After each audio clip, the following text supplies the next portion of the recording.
Happy Friday, 4th graders! Today we're going to do pop-ups. Some materials you might need. Some paper, either computer paper, or you could use construction paper, or you could use a combination of the both.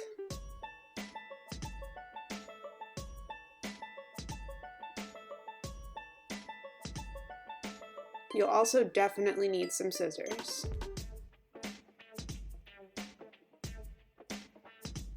And optionally, you might want a pencil, a ruler, some glue, and something to color with.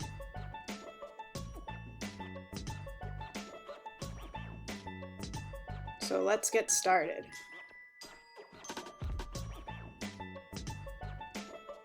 The first kind of pop-up is called parallel creases. This is a type of pop-up where you make two parallel cuts and you fold it so that it pops out in the middle, like this. This is one of the most basic pop-ups.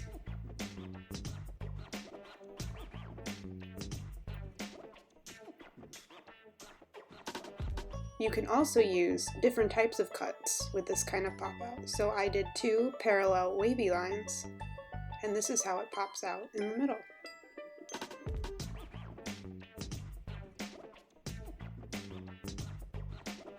You can also get even fancier and cut pop-outs into pop-outs.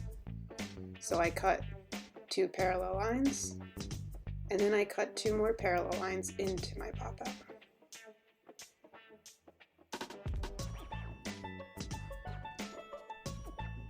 This is an example of what I did with a standard parallel crease pop-up. I made a book.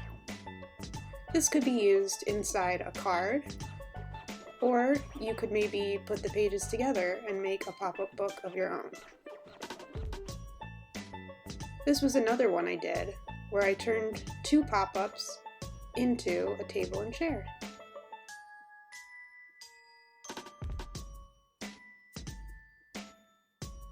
So let's give it a try of our own. Grab a piece of paper and your scissors. Now you're going to fold the piece of paper in half. Line it up really nice. And now you're going to use your finger to make a nice sharp crease.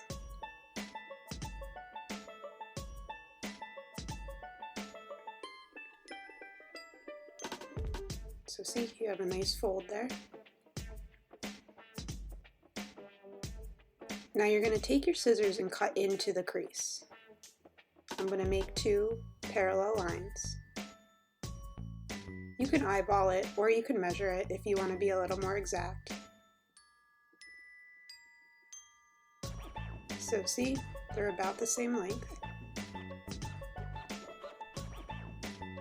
Now I'm going to unfold it and push this crease through, trying to fold it the opposite way.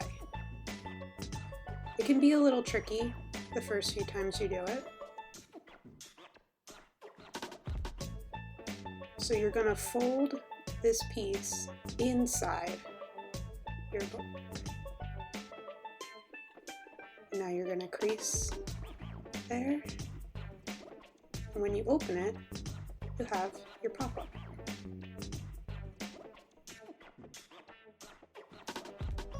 The next type of pop-up is called converging creases. This is because your creases all come down into one point. You'll make a single cut into your crease, and when you pop it into the middle, it looks like this. You can flip it upside down. You can also fold two pop-ups into this. You make one cut and you fold on the top and the bottom. You can also use different types of cuts as well with this kind of pop-up. I used a zigzag line here. Looks like a mouth.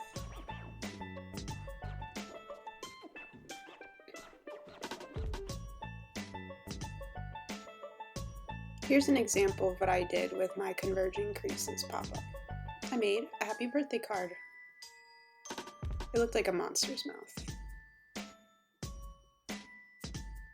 So you're going to grab another sheet of paper and you're going to fold it in half like you did with the other sheet.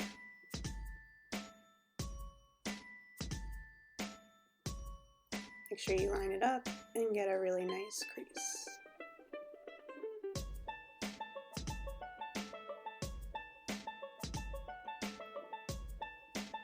So now you're going to make one single cut in your crease. Again, you can measure it if you want, but you can also just eyeball it. Now, see my cut and how I can lift these two sides. So you're going to fold it into a triangle like this. Make that crease nice and sharp. You'll flip your paper over and you fold that crease the other way, making another sharp crease. Now that you have this fold, you're going to want to turn it inside out like you did with the other pop-up. This one's a little bit trickier than the other one. So I just kind of try to bend that crease. Takes a little bit of wiggling. And once I get it in, I make the fold and I crease it again to make sure it stays. And now you have your pop-up. Now, if you want to have a top and bottom pop-up, you'll just fold the top part like you did the first time. So you'll crease, flip it over, and you'll crease again.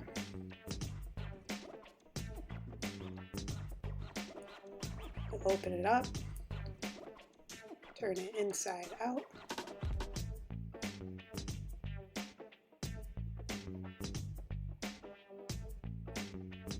and you'll crease again. And now you have this type of pop-out. Reminds me of a mouth.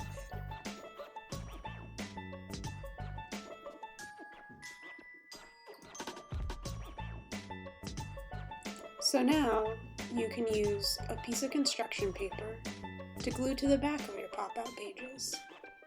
So I crease my purple construction paper nice, and I fit it to the page. So now you won't have the weird cutouts in the back.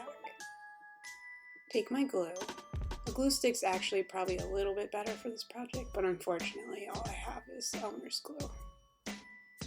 So just lightly glue the white paper to your construction paper card.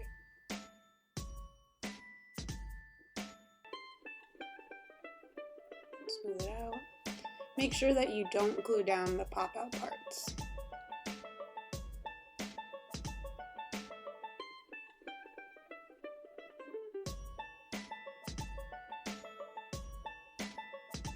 So now I cut out some shapes that I'm going to glue to my pop-outs. So instead of just decorating the pop-outs themselves with colored pencils or markers, you can also attach other shapes to your pop-ups.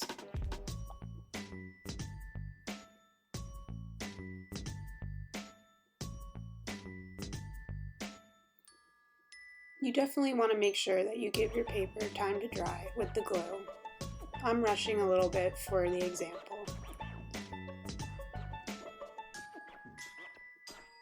See, you can have multi-dimensional cards.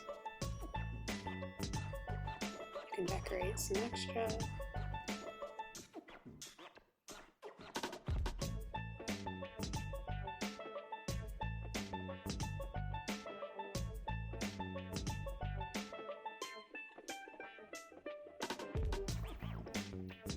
The possibilities are really endless. I can't wait to see what kind of pop-ups you guys come up with.